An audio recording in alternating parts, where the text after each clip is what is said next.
दोस्तों, आज जिस कलाकार की हम बात करेंगे वो ना सिर्फ एक बेहतरीन अदाकार थे बल्कि आने वाली पीढ़ियों के लिए एक मिसाल भी थे। बात करेंगे सुनील दत्त की। कैसे भारत पाकिस्तान के बंटवारे में बिछड़ गए अपने परिवार से, कैसे बॉम्बे के BEST ट्रांसपोर्ट में क्लर्क की नौकरी की, किस संयोग से मिला पहला ऑडिशन और क्या था वो वादा जिसके लिए रिजेक्ट कर दिया उन्होंने अपना पहला फिल्म ऑफर। आइए मैं आपको बताती हूँ। सुनील दत्त का असली नाम था बलराज दत्त। वो पैदा हुए 1929 में ब्रिटिश इंडिया के पंजाब प्रोविंस में, जो अब पाकिस्तान में है। जब वो 5 साल के थे उनके पिता चल बसे। उनकी परवरिश उनकी माँ ने अकेले ही की। जब भारत पाकिस्तान का बंटवारा हुआ तब उनके परिवार के वो अकेले सदस्य थे जो भारत में थे। उनका बाकी का परिवार तब पाकिस्तान में ही था।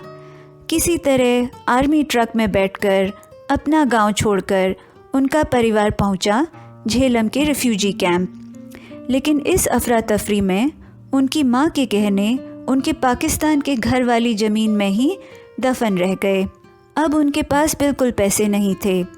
इस बंटवारे में जहाँ एक तरफ हिंदू मुसलमान के दंगे हो रहे थे, वहीं दूसरी तरफ एक मुसलमान ने उनके परिवार की जान बचाई।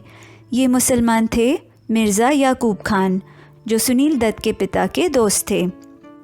हुआ यूँ कि सुनील दत्त के अंकल पाकिस्तान में ही रह गए थे। वो उस आर्मी ट्रक में नहीं थे जिसमें उनकी माँ आई थी। तब उनके अंकल 3 मील पैदल चलकर गए सुनील दत्त के पिता के गांव, जहां मिर्ज़ा याकूब खान ने न सिर्फ उनको छुपने की जगह दी बल्कि उन्हें रेफ्यूजी कैंप तक भी पहुंचाया। भारत आने के बाद सुनील दत्त का परिवार सेटल हुआ यमुनानगर में, जो आज हरियाणा में है।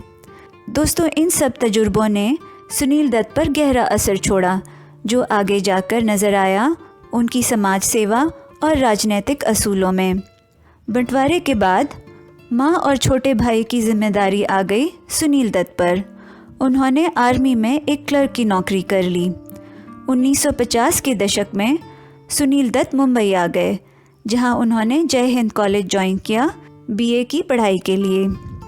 यहाँ उन्होंने खर्चा चलाने के लिए BEST के दफ्तर में क्लर्क की नौकरी कर ली। इसी दौरान उन्हें एक्टिंग में भी दिलचस्पी हो गई। अब वो ड्रामे लिखते भी थे और उनमें एक्टिंग भी करते थे। इन्हीं ड्रामों की वजह से उन पर नज़र पड़ी एक ब्रिटिश एडवर्टाइजिंग एजेंसी की, जिसने उन्हें एक रेडियो शो होस्ट करने का मौका दिया। ये शो था लिप्टन की महफिल और ये ब्रॉडकास्ट होता था रेडियो सिलोन पर।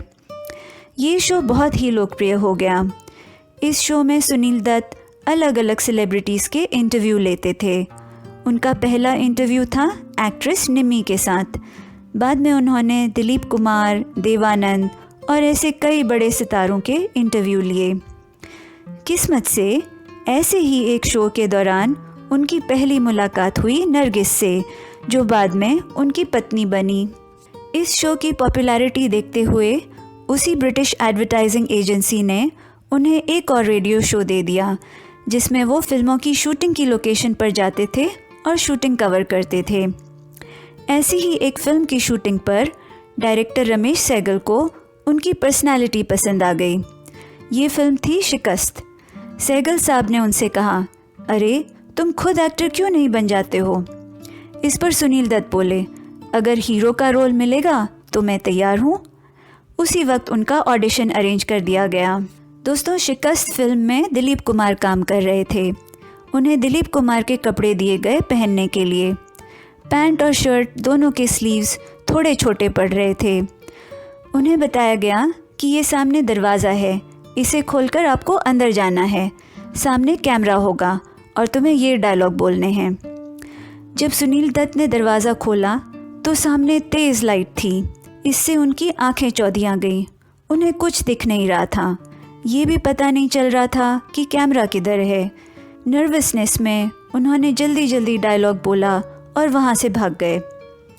इसके बाद वो लौटकर सहगल साहब के पास कभी नहीं आए। 2-3 महीने बीत गए। फिर एक दिन जब वो कॉलेज की कैंटीन में बैठे थे, तब सहगल साहब का एक असिस्टेंट वहाँ आया उन्हें बुलाने। वो उन्हें सहगल साहब के पास ले गया। उन्हें देखकर सहगल साहब बोले, अरे तू कहाँ गायब हो गया था? तेरा स्क्रीन टेस्ट तो बड़ा अच्छा आया है, चल तुझे हीरो बनाता हूँ। ऐसा कहकर उन्होंने सुनील दत्त को 300 रुपये का साइनिंग अमाउंट भी दे दिया।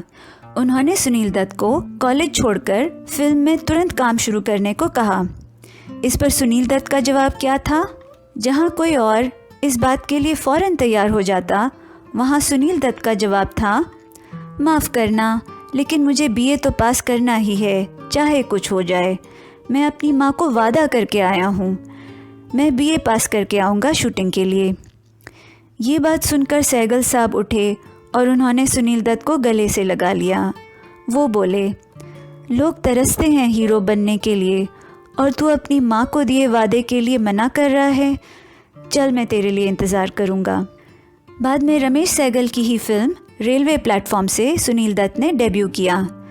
तो दोस्तों, ये थी कहानी, कैसे बंटवारे, हिंसा और गरीबी में पले बड़े एक मेहनती लड़के ने कठिन परिस्थितियों में भी अपने सिद्धांत नहीं छोड़े। लेकिन ये तो सिर्फ शुरुआत थी, अभी तो उन्होंने कई मिसालें और कायम करनी थीं। दोस्तों, इसके आगे की कहानी मैं बताऊंगी अगले वीडियो में, यानी कि पार्ट 2 में, जिसका लिंक आपको नीचे डिस्क्रिप्शन में मिल जाएगा। अपने फेवरेट सेलिब्रिटीज़ की ऐसी ही और कहानियाँ सुनने के लिए सब्सक्राइब करें मेरा चैनल और बेल आइकन प्रेस करना ना भूलें। फिर मिलते हैं अगले वीडियो में। नमस्कार।